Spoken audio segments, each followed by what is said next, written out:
In high orbit above the Pikmin planet, Captain Olimar cruises along when an asteroid collides with his ship, the SS Dolphin, sending it careening towards the surface, scattering ship pieces across the planet in a fiery explosion. Olimar survives, but with only his spacesuit and a 30-day supply of breathable air.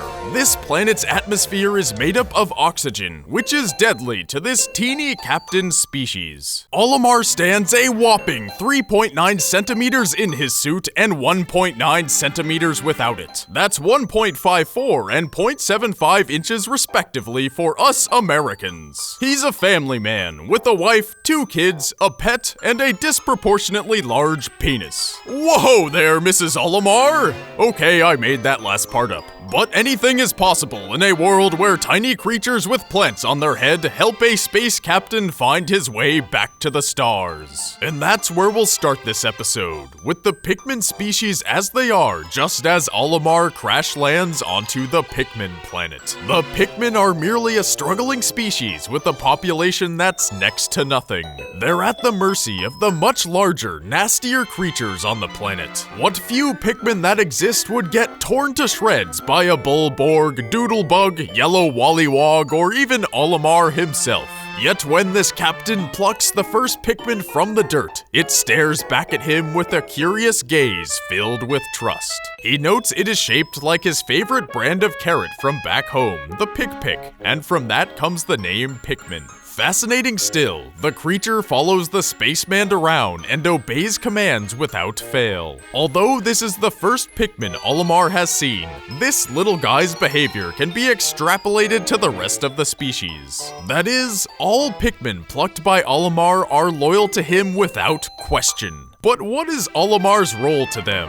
What benefit does his leadership offer? And what place do the Pikmin have on this planet where remnants of a fallen society remain among a plethora of odd, creatures? Perhaps these questions will be answered as Olimar's journey unfolds across the Pikmin series and reveals the story you never knew.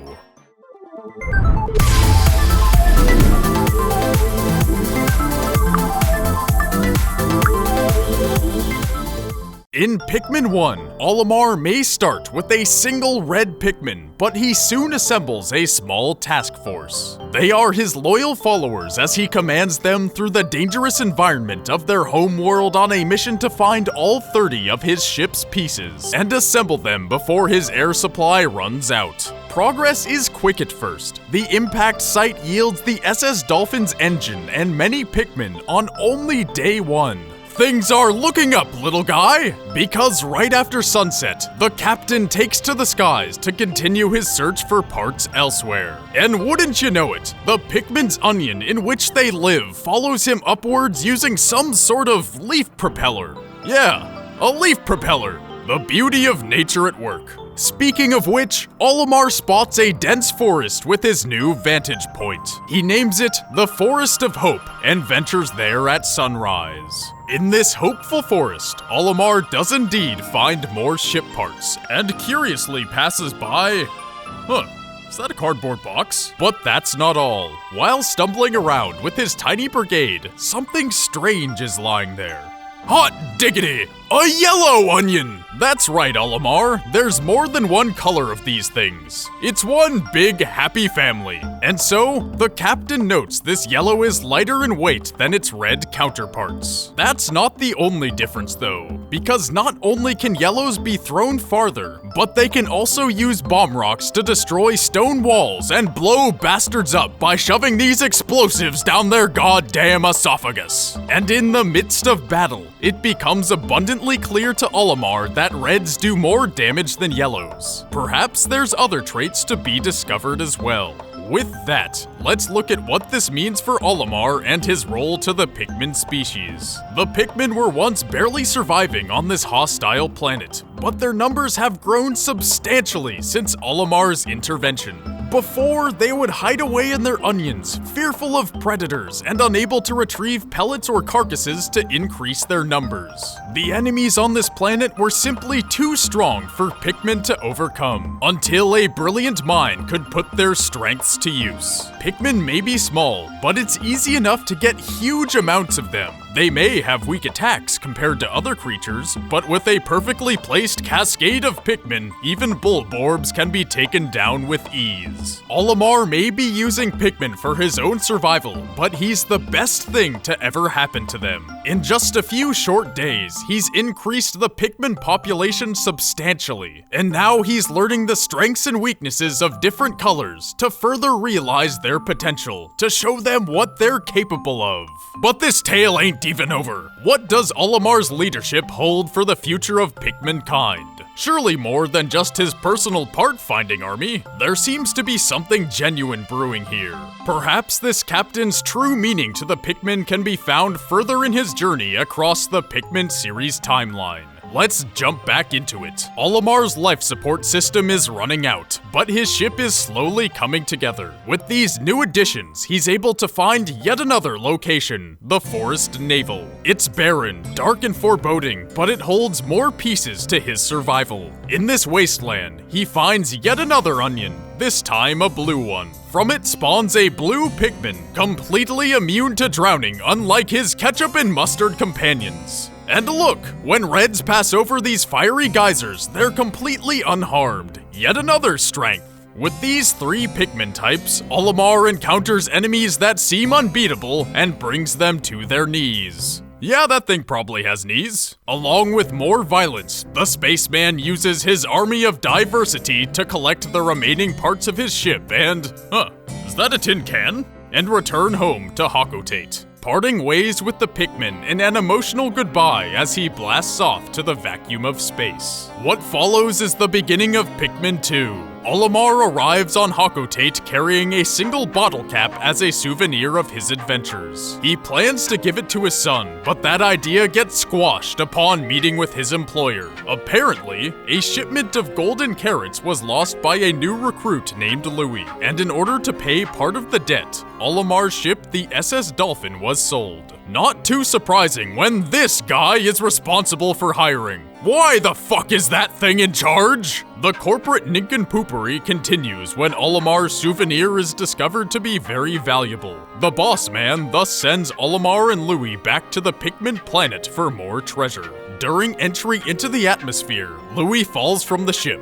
But this is Olimar's video, so it doesn't really matter. When Olimar lands on the surface, he witnesses something amazing. A group of 5 Pikmin attacking a baby Bulborb. They've become self-sufficient. Maybe not as unstoppable as when the captain commands them, but fuck it, they're wandering freely and controlling their own destiny. Unlike the beginning of Pikmin 1. It's in this sequel we see the lasting effects of Olimar's leadership and his true meaning to the Pikmin, not only by the Pikmin's increased confidence and numbers, but also in an Easter egg that shows their devotion to Olimar. If you assemble 20 of each Pikmin type into a single spot, they'll sing a song called I No Uta, or in English, Song of Love. It depicts the Pikmin's feelings during the game as they obey Olimar's commands. The lyrics go,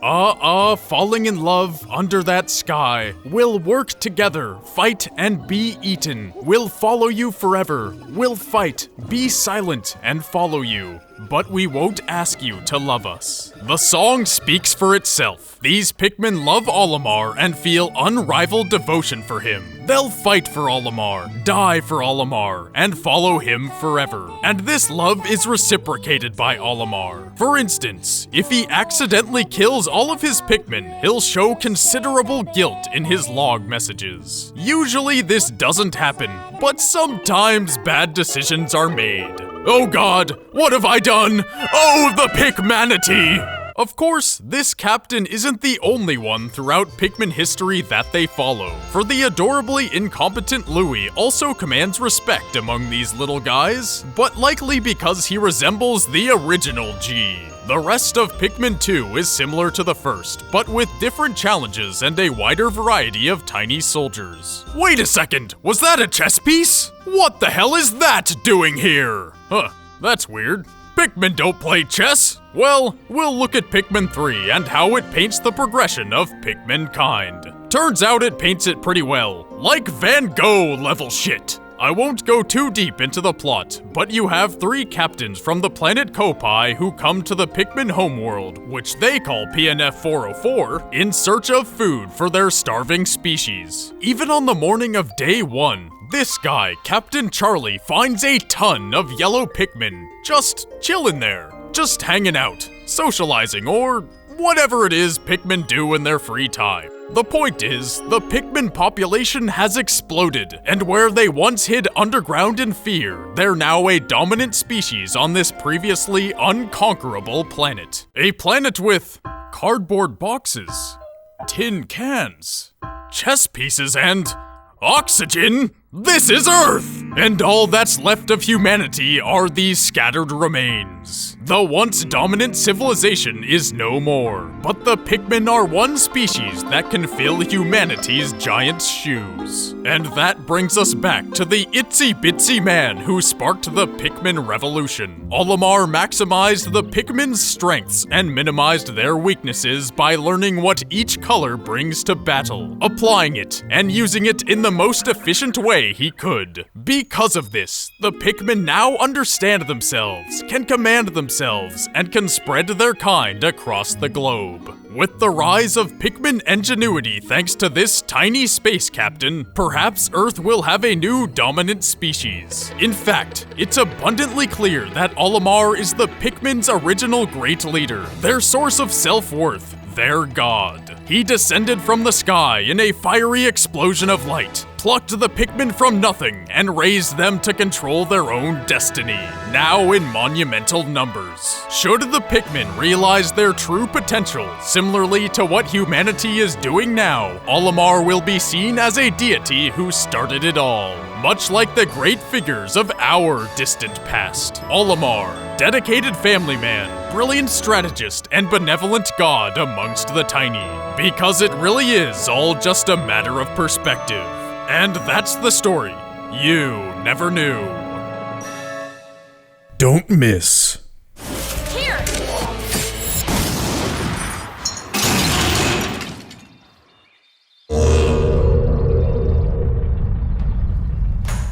Coming soon.